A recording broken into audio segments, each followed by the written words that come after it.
Listen to the 48 Hours podcast for shocking murder cases and compelling real-life dramas from one of television's most watched true crime shows.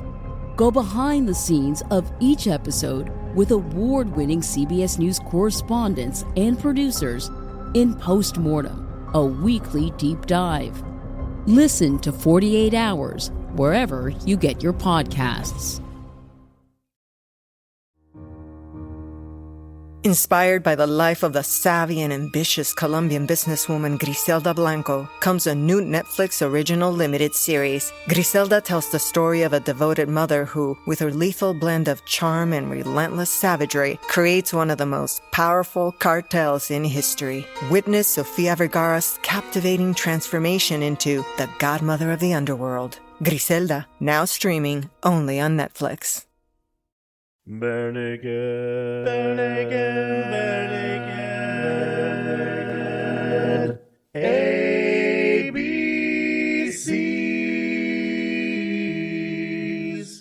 Welcome to the Bare Naked ABCs, where I don't have an intro this week. So I don't know what I'm gonna do. But Tracy, we love your openings. But Tracy, we love you, and we love your puns. So this week we have joining us our regular co-hosts, Stefan and Jeff. Woo! Hello, Stefan. Hi, Jeff. And unfortunately, we don't have Aaron with us again. Hopefully he'll be joining us again soon. Work is kind of busy He for was him. scared off or something, I think. Yeah, well, he and I got into another argument about, bands. You guys gotta stop that. Yeah, we gotta just stop talking about bands. Stop that. Yeah. That's... Bare Naked Ladies is the only one we could talk about. Right, that should be the way. Yeah, because he just slinks off to his locker. Your little lover squirrels are wrecking the show, man.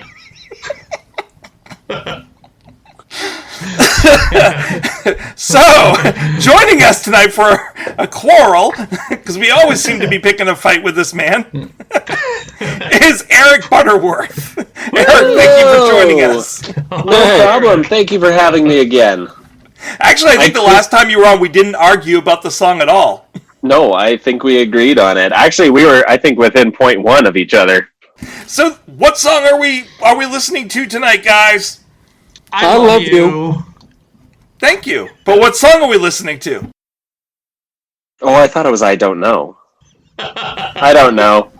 No, that was a while ago. Oh. It was I Know. Oh. But I can sing. No, that was a long... we gotta go forward, guys. Well, how long? How long? I don't like this way that we're going. It's faster than the other way at this point. Let me just check how's the level. Hang on. We're good. Goodness gracious. All right. Great balls of fire. No, that's a whole other podcast. Ah. So, anyways, if you have not guessed the song that we are talking about tonight, it is I Love You from...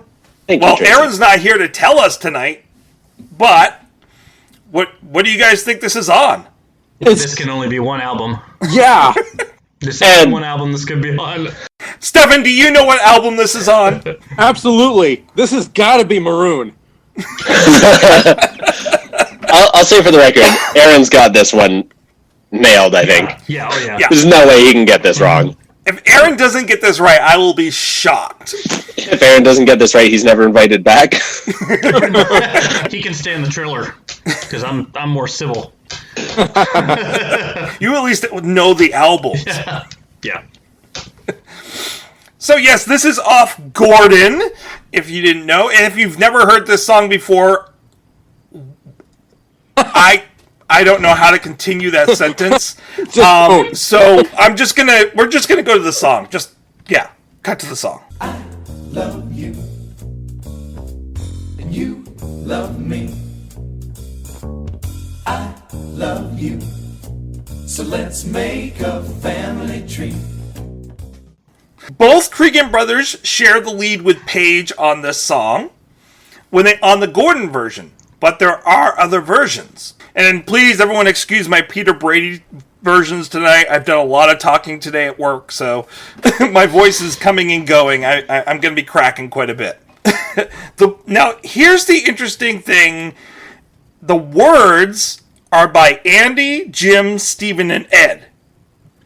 But the music is by the Creegan boys. Oh, you stole my thunder. Oh. It's right there in the liner notes, Jeff. I know, but the first joke I was going to say here was just listening to the song is this is a Creegan Brothers jam. Yeah. Like, from the minute it starts. Yeah. This is... Yes. Oh, yeah. That bass kicks in, and the Creegans are all over it. Then the piano just hits, and you're like, this is Christmas dinner at the Creegan house right here. Yeah. This is what it sounds like. Maybe they wrote it at Christmas dinner. You want to play something? Right, yeah. They wrote it at Christmas dinner. You want to go sit down and jam? Yeah. Brought it in to Steve and Ed and said, hey, let's write some words to this. I would love to know what Steve and Ed added to this. Like, I was going through this week trying to pull out, like, okay, what part was Andy? What part was Jim? What was Steve? What was Ed? Steve, I think, is the very first 3 lines of the first verse. We'll get to that later, but... Yeah. I think when we break this down, we need to have that discussion. Like, who's got which lines in terms of what was written. So, we do not have Aaron. However, what I have on this, that were in the liner notes, is that on the Gordon version, and we'll talk about the other version later on the Gordon version, Andy is playing the piano and scatting, both during the bridge and at the very end. Jim is on double bass and vocals. Steve is on vocals. Ed is on guitar and vocals. Tyler Stewart is on drums. And Chris Brown, who would later fill in for Kevin on the Maroon tour, is on organ. The Chris Brown? No. Oh. The Chris Brown. Not Charlie Brown. It's to BNL fans, the Chris Brown. Yes, okay. Yes. All right. that Chris Brown, not the other Chris Brown. Not the other Chris Brown. Okay. To the rest of the world, it's not the Chris Brown. No. Not the Deuces. But to BNL fans, that's like, well, no, that's the Chris Brown. Yes. Okay. Only one person could fill in for Kevin during a tour. Is that the spoiler answer question to the trivia question, I bet? Oh, I just realized that. That's what it was. Okay. Is there a trivia segment now? You're like, oh, I know the answer now. Yeah, there will be trivia. There will be BNL trivia. I may be working on BNL trivia, yeah. I was vetting some questions. I want to join in that. Oh, yeah. You should. I want to see how I stack up there. That will be fun. That will be coming. I will let people know when that's available. Eric cannot vet. He has to join as a participant. Yes. Yeah, I'm down. Yeah. Of course, Jeff, you need to finish vetting the question. Really, yes. And Aaron does too. Yeah, before I can do that. Yeah, I gotta. This weekend, I will get to it. But let's talk about the music of this week. What do people have to say about the music of "I Love You"? I love it. Straight up. Wait, you didn't come on this episode to crap on it? 100% not. That'll be a rare day. What'd you like about the music, though? What did you love about it? Oh, it's the only kind of, well, not the only kind, but it's one of the only kinds of jazz that I straight up dig it. It's just the best. You get that bass, you get the funk, you get, I don't know, I can't even put it in words. I dig it. It's a B&L in a piano bar, which I love. Like, it feels like you're sitting in a piano. I'm not saying that in any negative way. No, it's a perfect description. I love it. No, that's great. I love that. I love it. It sounds like piano bar B&L, and I absolutely love it. And like I said, when I first hear this song, and this actually was not originally, when I first listened to Gordon the first time through, was not at first one of my favorite songs, and I'm not sure if I just wasn't in the right mood for it that day. It has quickly become, spoiler, one of my favorite B&L songs with subsequent listens. And when this song starts, it's just, this is the Creegans. Like you get that bass going, then the piano starts coming in. Just the build up to the end when Tyler and Andy just start tearing into those instruments on the final chorus. Love you, so let's make a family tree. I love you, you love me. I love you.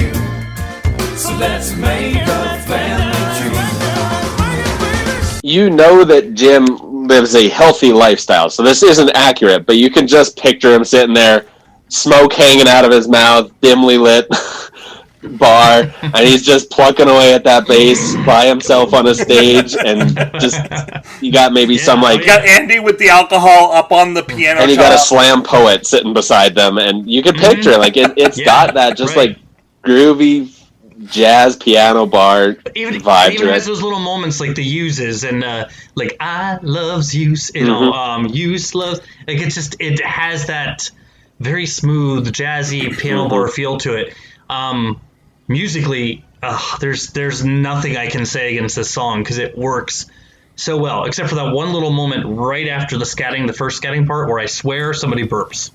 But other than that, there's like this little, right after the scatting, there's like this little, and I'm like, ooh. Maybe it was... I'm going to have to listen for that and put that in right here. I can't picture it right this second, but I think I have recognized what you mean. It's never thrown me off, though.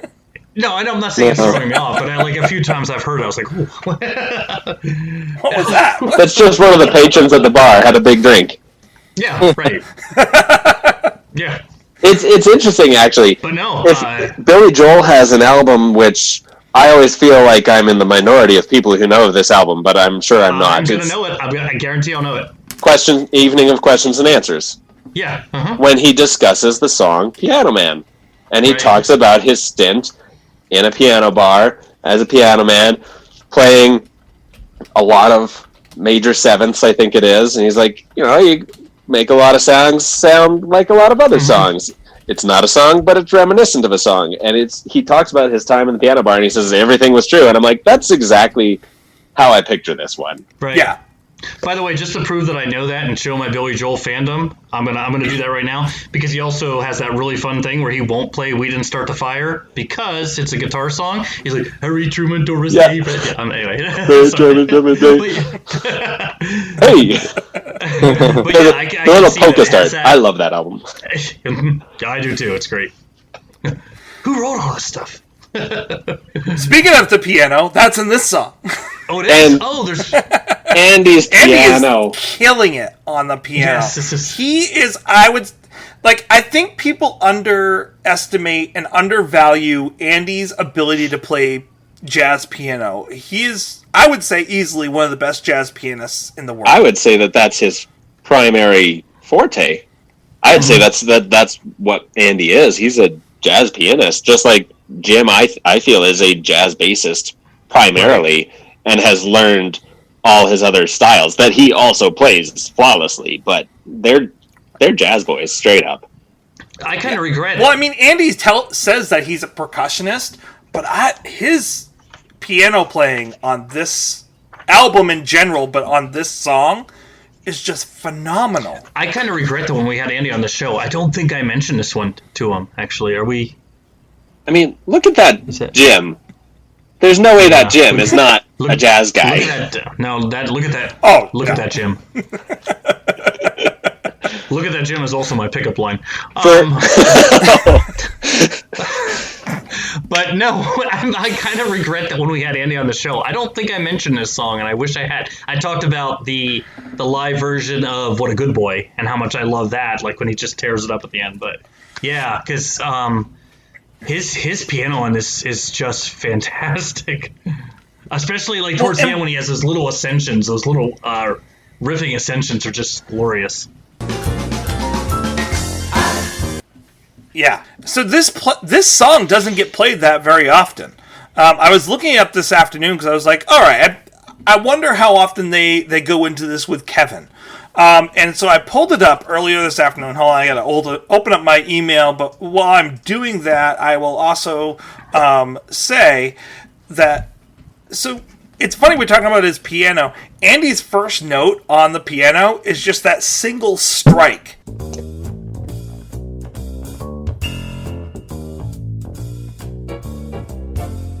On the piano, it's not one. It's a chord, but it's it's boom, and then it's about a 3-second wait before he comes back in with the piano. That's also how he ends the song, is with that same. I would say same plink. I don't know. I'm not great with music, but I would say it's the same same note, same plink at the very end. Ding!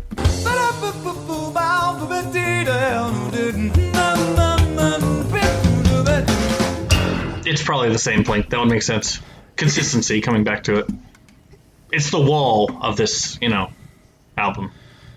BNL is always notorious really for cool. taking things into a circle and complete. Oh, Stefan, you're here! Stefan, what are your thoughts on the music of this song? Yes, I'm here. I'm listening to you guys. It's just I like hearing people's takes on songs, and We like hearing your take, though, Stefan. So what's your take?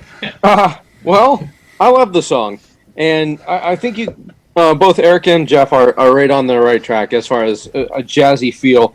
And I love jazz. I really do. And that's one of the reasons why I love this song.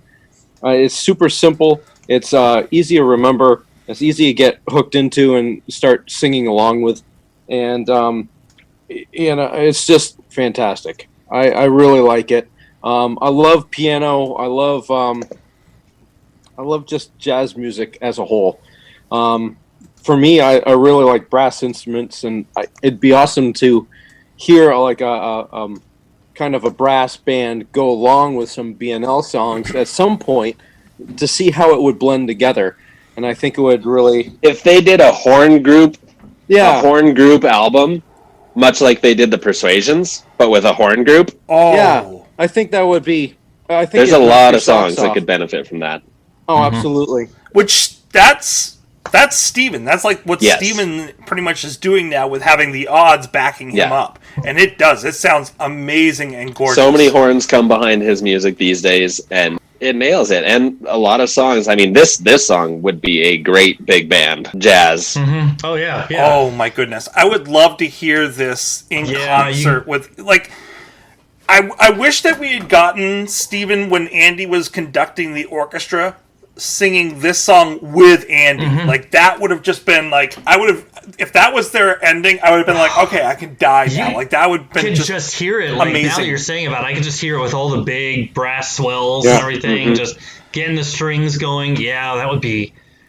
We need to make that happen. Can we, do we have that power as a podcast to make that happen? I wish. That Get some high-pitched, muted, staccato trumpets playing off of the scat.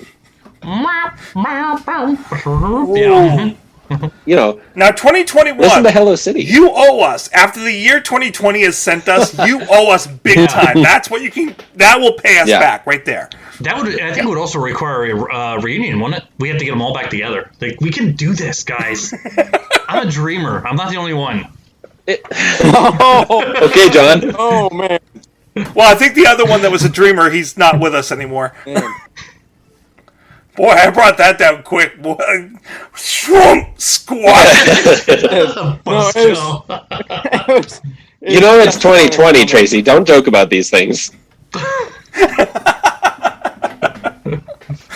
So you were talking about the jazz earlier, the smooth jazz of this. What's interesting is it starts off and it's extremely simple. It is the basic like jazz starts.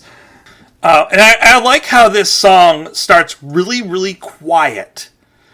And then, like Brian Wilson, just builds as the song goes along. It just gets bigger, bigger. And then there's that little dip in the middle where it gets really quiet again. And then just, boom, we're going to blare it to finish. Quiet, but with those tight harmonies. And that I think really sells this. I mean, they come in hard on those harms.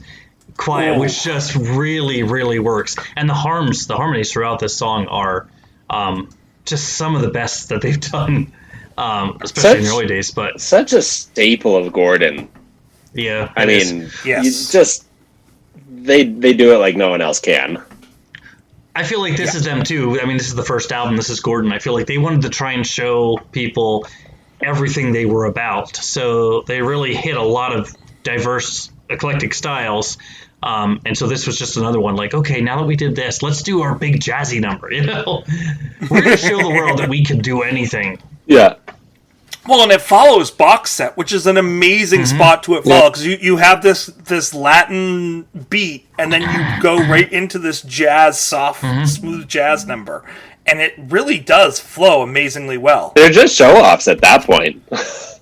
Yeah. they go from the anger of Hello City, the the whatever you want to call it of Enid. You get the goofiness of Yoko and Bedside Manor. You get the Latin, then you jump into the jazz. They're showing they're putting all their cards on the table with this album.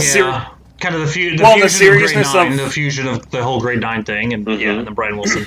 Well, and the seriousness of Brian Wilson and the FLAC. Like you've got it is all over the place, but it's so well blended. There are albums that they made where I was like, oh, this is the order that you put this together. The songs that you put on here are like, this is not portraying your best for the songs or for your writing ability. Like, this is not your best.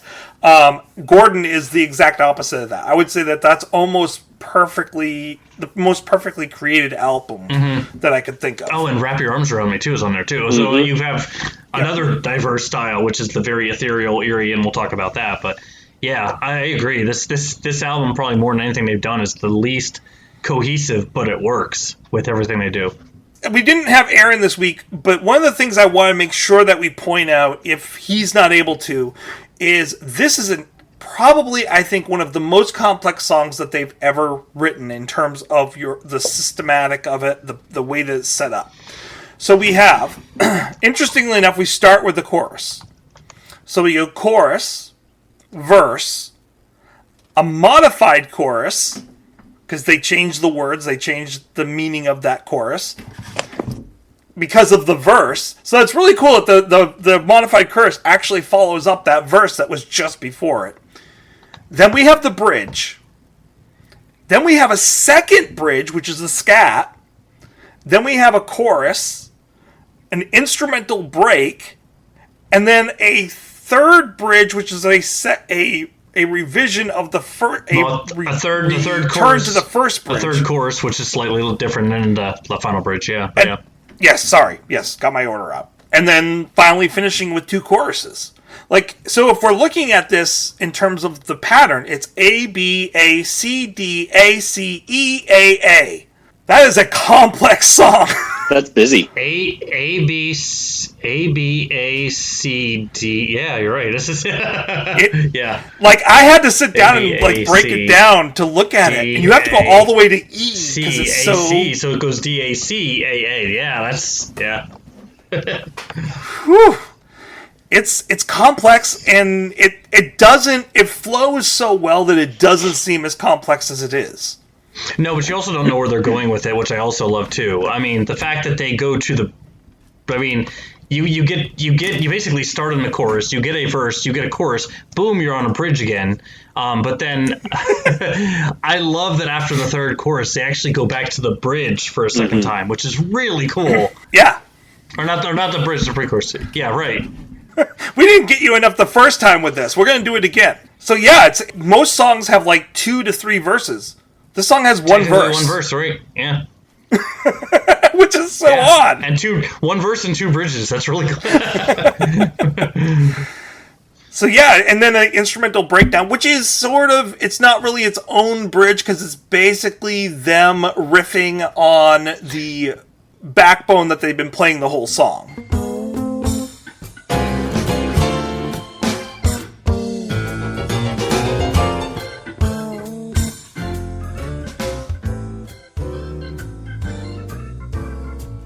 It's them just going crazy, and it's glorious. Yeah. The bridge, I actually think the instrumental bridge might be my favorite part of the song. As a lyric guy, that's weird to say, but oh man, I love how intricate the instrumentation is on this, especially with Andy and Jim, especially. I mean, that's pretty much this song is mainly Andy and Jim instrumentally, with a whole lot of Tyler just kicking it, but Yeah, Tyler is driving this song, but he is driving. That's true. I shouldn't say it's Andy, Jim, and Tyler. I should restate that, but yeah. And Tyler's drumming on this, listening to it, he's not doing basic beats. He is jazzing this thing up and showing his. Yeah, he's doing jazz drums. I mean, that it waxing has a hi-hat at the beginning. Yeah, great. You must have a special jazz drum set for the song. Yeah, you're saying he does have one? Oh, he must. And we don't. I can't tell the difference. I don't know the differences. So a jazz drum. Just for this. A jazz drum. Most definitely. What are the differences there? Oh, don't even get me started on the differences of jazz drum versus regular drum. Please do. It's too complicated for the show. It's way too. No, we would hear it, Yeah, Stefan. I think We got some. The listeners want to know. Well, it's very similar to having a regular flute versus a jazz flute. You know, a few extra holes, like a couple of new reeds in there. But I mean, the drums are definitely a little bit different. They might have an extra snare, you know, different things like that. Are they covered in something different, Stefan? Like, is there a difference? Absolutely, I think the covering is definitely different. It's not synthetic. I think it's actually real, like either yak goat or something like that skin. It's amazing. It's really amazing. It gives a different sound. It's a richness, a thick, you know. It's got to go with that jazz piano. It's got to be the Scottish Yakko too. Like, no, it's the best jazz drum skin. Absolutely, absolutely. Hey, can we get this train back on the rails? No, we're not that far off the rails. A little bit off the rails, just a little bit. Well, you invited me. I'm not on the rails anyway. Musically, I only have one more note. Does anyone else have any notes musically? No, I would like to say that Ultimate Guitar doesn't even have this song, so apparently all the people that write to that were like, I don't know. Whatever. The guitar's not the major thing in this. What is your problem? Right, exactly. Nobody's going to play it anyway on a guitar. Well, that's the one thing. I was listening to it today and I was thinking about Ed's guitar and I'm like, yeah, he's fine. It's just backing noise though. I feel like it's not the star. It's not meant to be anything crazy. So it is what it is. But I like that too. That Ed's like, you know what? You guys take the front. You take the stage. This is yours. I promise you that at no point this band will just be looked at as Steve and me. I swear. Just, you know. Sorry. But I do love that about this album. Like, we do get some variation. We do get them bringing in some other stuff, and this is the Creegan Brothers song. So if you like this song, I would recommend you actually go out and listen to every Creegan Brothers album. Yes, and Andy Creegan stuff. Go listen. It's actually the Brothers Creegan songs. The Brothers Creegan, yes, yeah. It is the Creegan Brothers, but they play the Brothers Creegan. Yeah, sorry. How dare I mix the words up? And also, I would recommend listening to, and we talked about this before, go listen to Creegan Work, too. What is it? Andy Work. Yep. I'm screwing it up. Oh, my God. Andy Work. Yes, go listen to... It's an American thing. We always mess up names. No, go listen to Andy Work. Andy Creegan's stuff is great. Actually... It's very different, too. Like, he varies it up quite a bit. Alright, guys, let's switch it over to lyrics. Let's talk about what the song is about, now that we've talked how beautiful it's it is. Clearly about food. It's the only verse, right?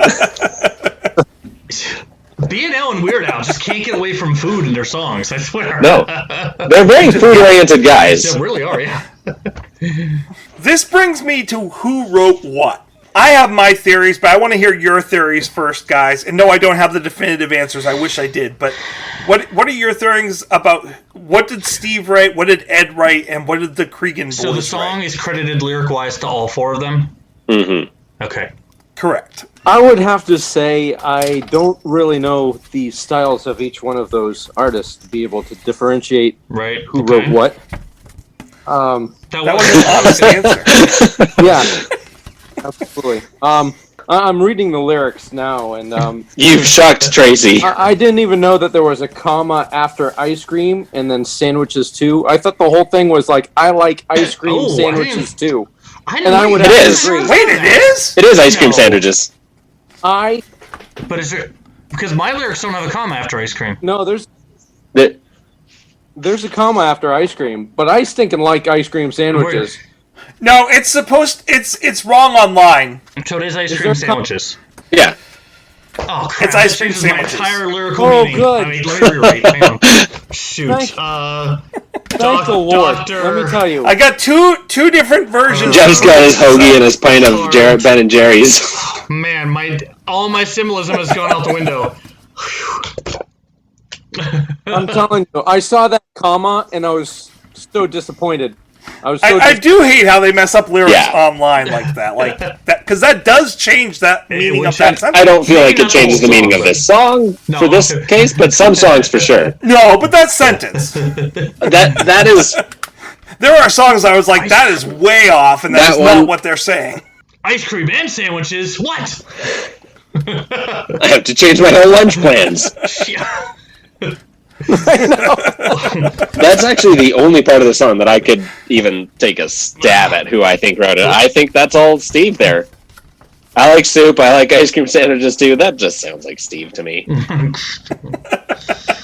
I like fish sticks. A man of my own heart. But I think you don't believe me. You say, "Oh, I think about myself." Let me explain. I think that's Ed. Could be. Do you? I think that's Ed. I feel very yeah. I could see that. I could see it from Steve too. The self-deprecation of it. Yeah. Yeah. I could see them collaborating on that. Like, okay, right, yeah.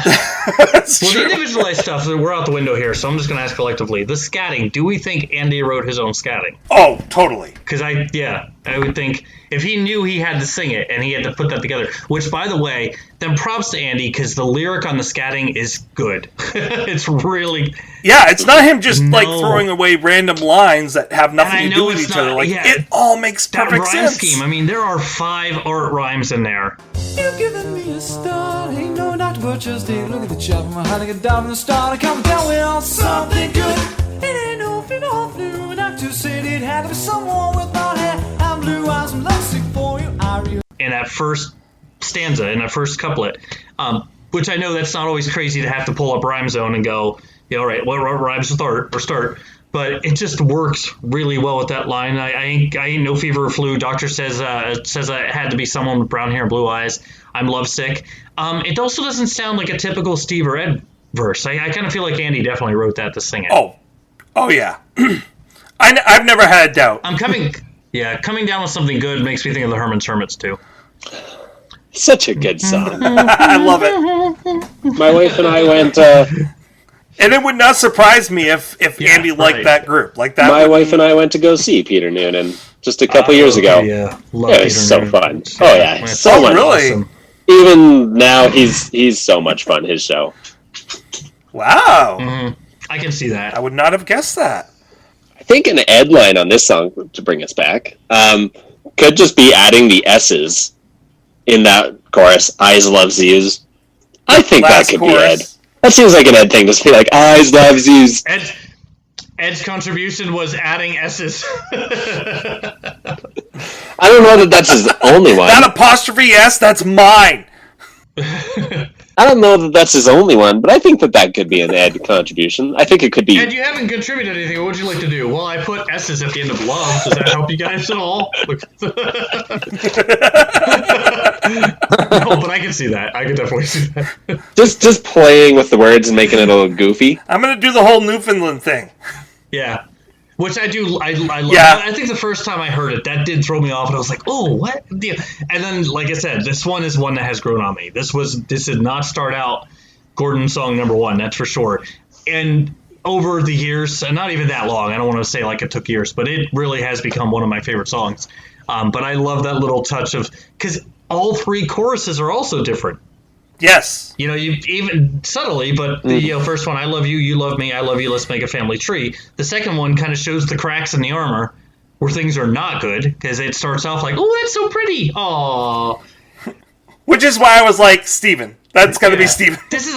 This song is sneaky, because at first, oh no. And by the way, I had not listened to the live version so earlier today when I was like, oh shoot, we have a podcast tonight. I was in my recliner and my 2-year-old was walking around and I fired up the live version. Dude starts jamming. My 2-year-old son's like, I was like, you go. You got boy. good taste, my man. But yeah, the I love me, you love me in the second verse. I mean, that's obviously to contrast the first one. It shows the cracks, it shows the problem, and then just the adorableness of the "I loves you, you," Yeah. And I really do wonder if actually Steve wrote that chorus change for the second I think that's Steve. I think that's Steve. That little twist on it to make it. Just because it matches up so well with the verse that I also think he wrote, because it is that sweet and sour relationship again. Why is it always about food? I told you, they're very food-oriented guys. Because it's Steve. It's the key to a man's heart. Or stomach. Stomach versus heart, really. I mean, the first song on the third album says it all. Stomach versus heart. Oh, yeah. We'll get to that a long ways down the road. Why was it? Oh, I wasn't thinking that was. I was thinking Dirty Hank was the first song. Okay, never mind. I think that's the second or third. That's the right. Second That's one. second song. Second, yeah. It's funny, my first note was, this is a really simple song about loving someone. And then the more times I listen to it, I'm like, it's not that simple, actually. It's about loving someone who doesn't love you. I would go with that. But I also think that, like, she loves him, and he knows it, but I think there's a lot of doubt on both sides. I think this is that type of relationship where it's that early teenage, like early 20s relationship where you love them, but I don't know if they love me as much as I love them, and they don't know if I love them as much as they love me, and there's all this uncertainty, and it's all this anxiety and angst that's mixed in about it, and I'm worried about getting lost. I'm going to lose myself in you, which is what that whole verse about, like, I love me and you love you, like, I don't want to, So what do we do? Yeah. I'm kind of like, I don't want to lose who I am. I think it's just that early love, that young love. Young love. Yeah. But it's not simple, and the song makes it seem simple because of the way that it's devised and the way it starts.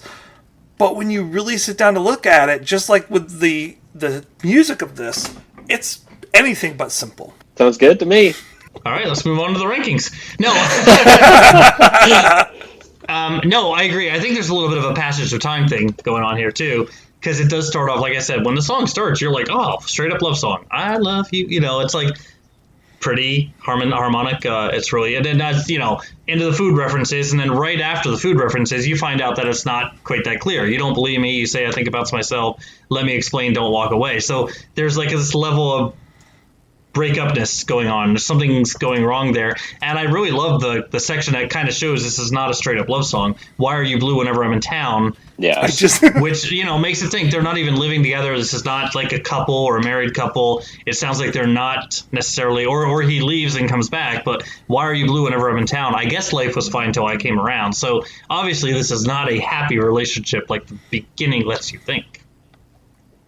Well, and possibly a long-term relationship. Yeah. I mean, a long-distance relationship. Yeah. Long-term, long distance. Those rock stars, they have a woman in every port, That's what this could Halifax. be about. I know. That girl, it's all about Halifax. That girl I love in Halifax. She's blue because she's cold. I think that would be Why Am I Blue whenever I'm there.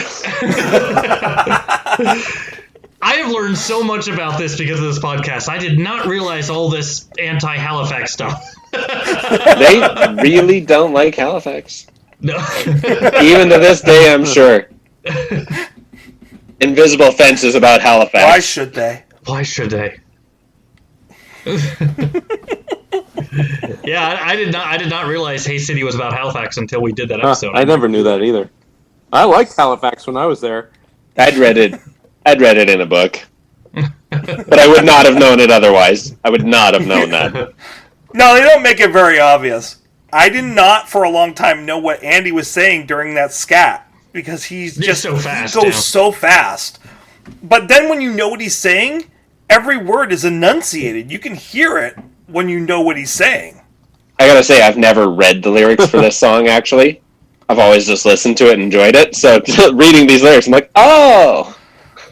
Wait, that makes sense. He actually makes sense when he's talking about that. I've always just made noises that sound kind of like it.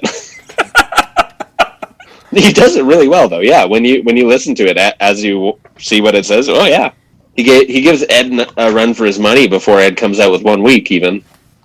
Yeah. Now, if Andy had stuck with the band long enough, 1 week might have sounded very different. Oh, I think it definitely would have. I want to know what that would have sounded like. I want the alternate universe where that happens. Would that be the Junos performance? Well, was he up there on the 1 week? Or was he just up there a million? I think he was up there only on Million. You might be right. I may be crazy. I stand corrected. It just may be a lunatic. Looking for no, I could be wrong. I could be wrong on my thing. I was looking it up, and apparently Hello City now is like a musical troupe or something in Halifax, but they probably took their name from the song. I'm guessing. Really? The song, like, yeah. That's kind of neat, though. Yeah, it is. Yeah, they're like a musical group or troupe there. A monthly show, Cambridge Battery. Yeah. Are they direct competition to Fully Clothed Gents? I don't think they're a B&L cover group, though, or anything like that. Good. Hello City by the that's Sea. a shame. You guys were talking about kind of bringing everybody back together for songs that had brass instruments. What if the lead singer of Fully Clothed Gents joined in? Because he sounds a lot like Steven. That would be amazing. That'd be acceptable. I still want Steven. It's the second best. I'll accept second best. See, the problem is to make this happen. I know our dreams are big as a little podcast, but I think for this to really happen, it would have to. We'd need the piano playing of Andy to come back, so Andy would have to come back to do piano. We would need Steve come back to do the vocals or harmonics. I don't know what Kevin would do. I mean, Kevin would be playing electric guitar. Kevin plays everything: mandolin, accordion, electrical guitar, a second piano. What's wrong with dueling pianos? He can play one of the trumpets. Because I'm sure he'll do that too. So, he probably plays. Yeah. Yeah, probably does. Yeah. So there are a couple other things I wanted to point out that I noticed for the first time ever listening to it this week that came up.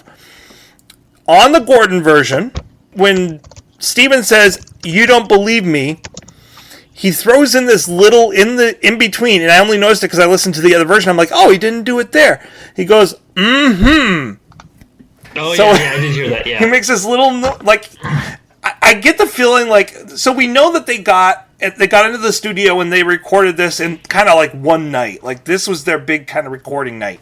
And I think they were just jazzing out. I think they were just having a ton of fun on this song. And it may have been like 1 or 2 takes, but I don't think they did a whole bunch of takes because they were just jamming. Well, going off what Eric said, I could see that being what happened. I kind of feel like maybe the Creegans did have a jam session. They were hanging out one day. They started playing, let's jam out. Andy's doing the, Jim's starting on the bass, Andy joins piano. I feel like they did take it to the studio and said, hey guys, here's what we got. And next thing you know, Steve and Ed are sitting here ad-libbing some lyrics, and I feel like that's how they came up with the song. Sure. But they did play this before Gordon, before recording it. Okay. There are a couple live recordings. But I did want to bring up one other thing before I get to that. In the second verse, where I love me, in the background, if you're listening, you can hear, yes! Andy throws in this yes in the background, and he sounds so passionate about that next line that's coming in. It is beautiful. Like, I can never unhear that again. Like, it's just amazing. I'm gonna have to listen to both of these. It's wonderful. And I also like at the end of the song, Steven kind of seems to be kind of like, all right, I'm just like, he's caught up in the moment and he is just wailing the little ad-lib away on top, yeah. Mm-hmm.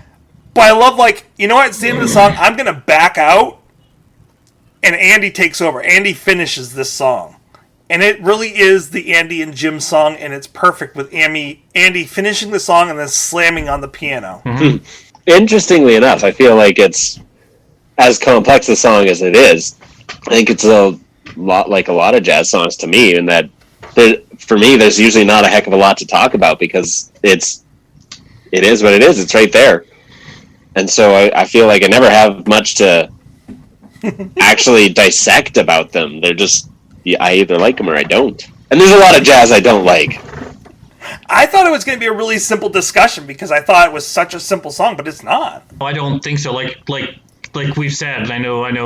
Everyone's kind of mentioned this at some point of being a simple song. I mean, it sounds like it's going to be very simple when it starts off. By the time you're done, you realize it's a really complex song. I mean, it doesn't have those necessarily crazy puns and rhyme schemes that you kind of come to expect from BNL. But even then, the lyrics are deceptive in all the right ways, and musically, it's just off the chain. So, yeah, definitely not a simple song. Very complicated. So this song was first played at the Student Recreation Center at York University in Toronto on September 10th, 1991. Any guess about how many... Do we want to play How Old I Was at the Time game? Oh, my goodness. I'm going to guess 5. 4. Oh, geez. Oh, I was so close. Nice. I was in high school. I'm not far behind the band. What was that? 1991. I was in high school, too. Yeah. Sophomore in high school. Yeah. Thanks, Eric. You're welcome. I enjoy this game sometimes. Sometimes I don't like that game because sometimes it places me in your point. Now, does anyone have a guess about how many times this was played live, though? 2. In total, ever? In total, ever. According to setlist.fm. How many I times? wonder if setlist includes that time at the York, whatever. Yes, I'm going to say 10. Yeah, I feel like it's a low one. I'm going to say 6. Stefan, any guesses? I'd say, I don't know, 12. No, Stefan got it. Oh. 12, wow. BNL has played, I think, approximately 3,000 concerts at this point. Oh, This song has has 12 only times. Wow. been played 12 times. Since Steven left, they've only played it twice. In 2010, and then they're like, nope. They have not touched it again since. But since Andy left, they've only played it 4 times, one of which was on Ships and Dips with Andy. So really, the reason they don't play this... Without Andy, only 3 times. Played the song 3 times. And one of those 3 times was with Steve. So what did I win, Tracy? Yeah. Interesting. Nothing. I think you get nothing. I think Aaron sends you a trailer, doesn't he? Oh, yes. Aaron, send the trailer. Got 2 trailers out there now. I'm sorry. I just had a sudden vision of how weird this song would be without Andy and without Steve. I want to, out of pure raw curiosity, I want to hear that version. But Just the 4-piece, the current band? yeah. Yeah. Because apparently they played it one time with the 4-piece. Twice. Twice. Twice. 2010. Yeah. Yeah. My guess is they played it twice in 2010. It did not get the reception they were hoping, and they were like, yeah, we're not doing that one anymore. I'm guessing they still probably do it really well. Jim, I would think would take over most, if not all, of the lyrics. Yeah. And Kevin would do all the piano. Yeah. And I'm sure he can. I'm guessing he kills it when he does it. Oh. And I'm thinking it'd be, a very well done song, but I have a feeling that it wouldn't get a great reaction because it's also very unique compared to the rest of the songs they play. That's true. And a lot of the And people I think going to see that- them now want to hear the big hits. Yeah. Well, and when they played it on Ships and Dip, like, this got an amazing reception on Ships and Dip with Andy. It was Andy, Jim, and then Ed was on drums. Everybody's so excited to see Andy back anyways. Anytime Andy shows up, he steals the show. They did a huge set with Andy, but I think, like, this was one of the big ones for them, because this is his song in a lot of ways. Like, him and Jim, and like, I thought Tiny Little Song was his. Little Tiny Song was definitely his. That's his, Little his Tiny masterpiece. That's his. I always mess that line up too. That is his Bohemian Rhapsody. But let's not go there again. It's just about as long. That's next. It is like the exact opposite of Bohemian Rhapsody. I think it's just as deep. It is. Oh, it is. Yeah. We'll get into it. Oh, yeah. We're going to get a good 2 hours out of that song. So there is a trouble with Tracy this week. Oh, no. What's the trouble with Tracy? He's got problems with this song. What's the trouble with Tracy? So the trouble with Tracy is with the other major recording of this. There is another recording. We shouldn't count that then. I had to find a trouble. I didn't hear the other recording. I wasn't privy to that information. So it's hard to send out the other recording because it's only on a Ladies Room exclusive CD called Live from Danforth Music Hall. It was recorded in November of 1991, so not long after the song was written, actually. And they published it in 2005 from past recording that had been made, and then they fixed it up. There's a few differences with it. One is that when it comes to one of the lines where it says, I love ice cream sandwiches, I love fish sticks. Instead of fish sticks, he said, I love Triscuits with melted cheese on top. Melted cheese. I have heard that one, yeah. And I think Steve likes to change it up. And when Andy played it live, he also said something different. I think he said fish sticks with cheese on top. So that'd be good. Yeah, I like Andy's taste. Like Andy's got fish some sticks good with taste. Still with ice cream sandwiches. Is that a Canadian thing? Fish sticks with cheese? They should be. It should be, yeah. Fish sticks with cheese on the inside, melted when it's fried. What if you had KD fish sticks or fish sticks KD? KD, make this happen. Some people chop up hot dogs into their KD. Why not chop up fish sticks? Get some Dijon ketchup on there. KD, you need to make this happen, and all the money goes to Eric. I'm down with this plan. Let's sign a petition. You're marketing at Katie, aren't you? No, I wish. So the other thing is that there was a breakdown in the live version, and it's different. It does sound different because it is live, but there's a breakdown in the middle where Ed tells a story. So it's kind of fun because it's, once again, Ed doing something live and telling stories live in the middle of it while they're playing in the background. So the problem I have with this, the trouble with Tracy, is because it's live, and this was back before they had like a professional sound guy doing it, I'm guessing. The harmonies are not balanced as well as in the studio version. On Gordon, they are perfectly balanced in that all three of them are right on, not just the harmonies are on, but the levels are right there together, so you can't hear any one person over the other. On the Danforth version, we hear Ed and Steve more, and the background statements are missing.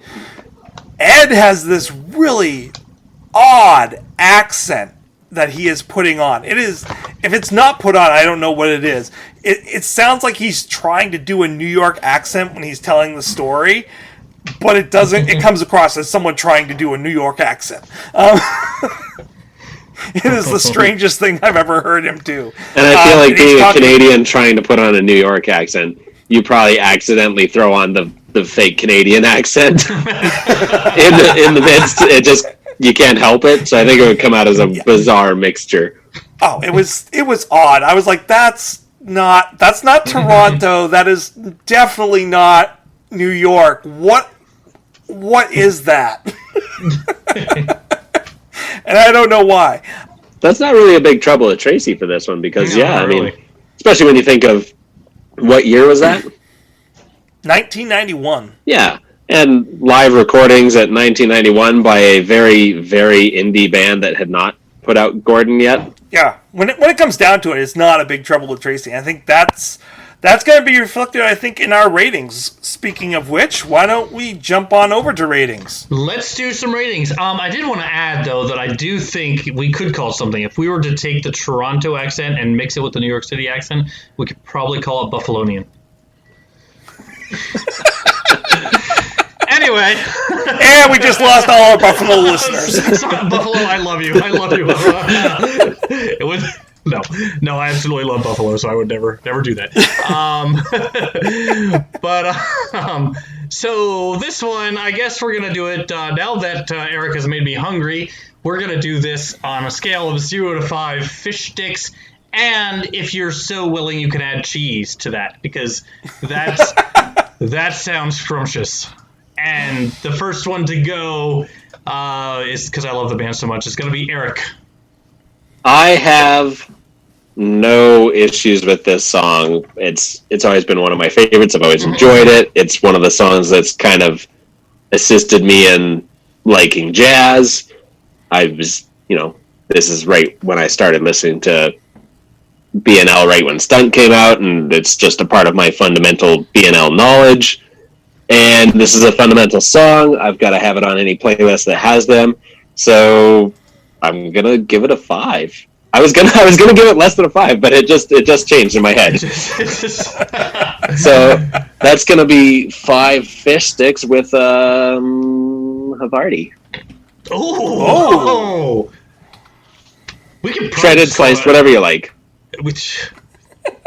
We could probably just call it a night and go have some. Actually, that sounds delicious. Yeah, Stefan. Fish sticks. Fish I love sticks. the song.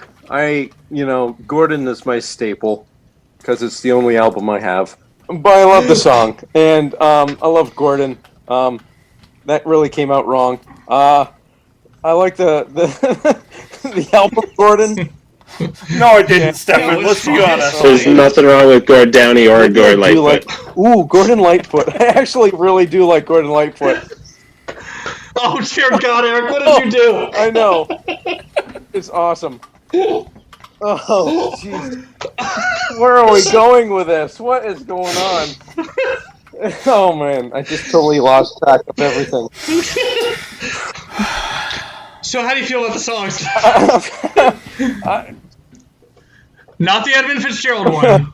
No, I love you. By Bare Naked Ladies. It's definitely on my playlist because I have only the Gordon CD, so it's obviously on my playlist. But I'm going to rank this sucker like a 4.25 because it's not like up there. I mean, I love Crazy and I love Good Boy, and who doesn't like $1 Million? I mean, who doesn't like that? I mean, I sing it all the time. It's cliche, but it's awesome. I'm with you on Crazy, by the way. I know it got a little tough love, but I'm with you on Crazy. Yeah, that's a hard-hitting song, I think, and I really love it. It's just beautiful. This song is jazzy. It's fun. It's easy. It's really easy. It's like I love you, and then they're like Eyes loves you, and they're silly, and they just vary it up. It's very simple. It's awesome, and there's ice cream sandwiches, so that makes it a winner. So 4.25 fish sticks for me, and I add the cheese myself because I am pretty cheesy. And I can't help myself. Easy was on a different album. Yes, it's like Sunday morning almost.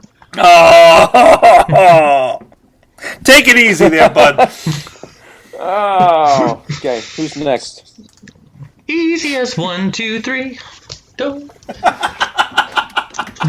All right, we gotta switch it before we go down this. I could do this all night. Probably that's the problem. This song has to sit in some tough territory because you're on an album with Brian Wilson. You're on an album with $1 Million. You're on an album with What a Good Boy. You're on an album with one of my favorite BNL songs, The Flag. So it sits there, and I think got to compare it to them. That said, this song is amazing. The first time I listened, this is the one that I kind of went, all right, I'll probably end up skipping that. And I'd say within a couple weeks, no, it's in it. And I've listened to Gordon decades ago. This is one of my go-tos. I actually will say I really want to listen to I Love You right now because of all the things we talked about. It's a Creegan powerhouse. Tyler's percussion on this. It's a full band song. At a time when later on we might not get that full band sound, this is a full band BNL song. It's everything works on this song. Maybe not quite where I would go lyrically for those other songs, but everything else. So for me, it's going to be up there. It can't quite be a 5, but I'm going to say 4.8 fish sticks for I Love You. Can I actually... Can I be honest with you, Jeff? Yeah. I saw that coming. I saw it. You saw a 4.8. I saw Am it. I that predictable now? Shoot. What's next week's song? Oh, by the way, that's our song for next week. Is I saw it. I saw what you did there. You set me up. I had to take that one. Like that. This is messing with my world. That's the whole point, is to sneak a pun in when I can. You probably did see it too. The whole time you're probably like, he's totally 4.8ing this. This whole setup is a 4.8. I know his rankings now. But anyway. I'll tell you why in a minute why I saw that coming. So I'll give you my ranking now. It's funny, when I first started, like when I looked up the song for that we were going to be listening to this week, I had a really low rating when I first started. I was ambivalent about this song and just thinking, oh, well, this is going to be okay. And then the music started. And I'm singing the harmonies without even thinking about it. Okay, stop. Play it again. Halfway through. Okay, now I'm singing the melody. Slap. Like, literally slap myself. I'm like, I need to knock this out. I gotta listen to the song. Play it again. Now I'm listening to the sweet bass and, like, scatting with Andy. Oh, goodness gracious, this was horrible. I had to hold myself back from singing and dancing every single time that this song came on this week when I was listening to it. My musical breakdown, I wrote this earlier, but my musical breakdown was going to suck because I just could not stop to listen to the music when I was trying to listen to this. I had to, like, forcefully almost duct tape my mouth shut so I could hear the music this week. This is one of those songs that's on this album, and you're right, because it's on this album, I think it doesn't get the service it deserves. It belongs on this album, but I think that it disappears into the album, and on any other album, this would probably be one of the breakouts of that album. This is also one of those songs that when I first heard Gordon, when my friend sat me down, thank you, Shauna, for doing that, by the way, and said, I want you to listen to this. You've never heard anything like this before. And played Gordon.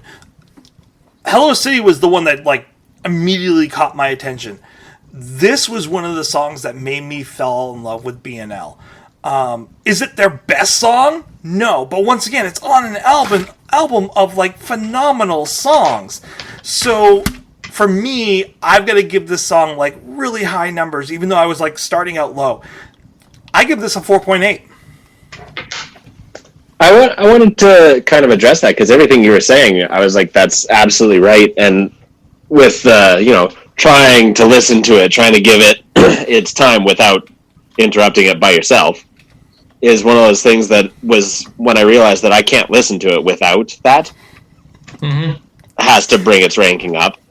And when you say kind of, it's on the album with such great songs, both you and Jeff have gone over that, and I agree, like 100%. But what I find is that it becomes this unassuming powerhouse where you don't expect it, and I realized that's why my number jumped to a 5 while I was speaking, because I realized, nope, I can't not give it, because I was going to put it at a 4.6, and as I was ready to say that, I was like, nope, it's coming out higher.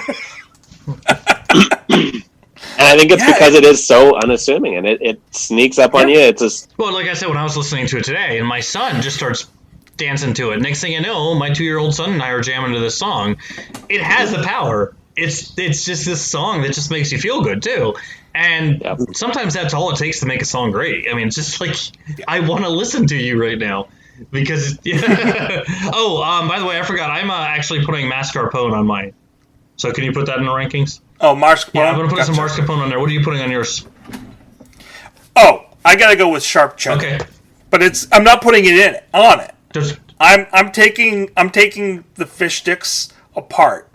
I'm wrapping it in some Sharp Cheddar, rebreading it, and then baking it. So that way it's all together. Sharp Cheddar stuffed in fish. I am the cheese. And baked up. I am that running Velveeta. So, appearance for this week. Because this is such a phenomenal song, it doesn't deserve just one appearance. I wanted an actual appearance. So I think the only way to do that right is to have an interview of the Creegan brothers on Canada AM, the TV show, and them playing and talking about their song Alibaba, and then also them playing the song You Will Be Adored back in 2010 on the same program. And then I don't want people to walk away from this song without hearing the other version of it on Ships and Dip, where it's live, it's Jim on bass, Ed on drums, and Andy singing lead. There's no Steven. This is all Andy. And you hear the harmonies even more without Steven powering. I still love Steve powering, but you hear the harmonies gloriously in there with just Andy, Ed, and Jim. And it's just amazing. And I recommend everyone go out and listen to this version of it. I look forward to it. All right. Well, thank you guys very much for coming this week. It was a lot of fun. I really appreciate it. This is a great song to discuss. I'm sad that we didn't have Aaron with us this week, but Nice to meet you too. Thank you very much. Thank you. Have a good night, everyone. Thanks, that was fun. Don't forget, no regrets. Accept me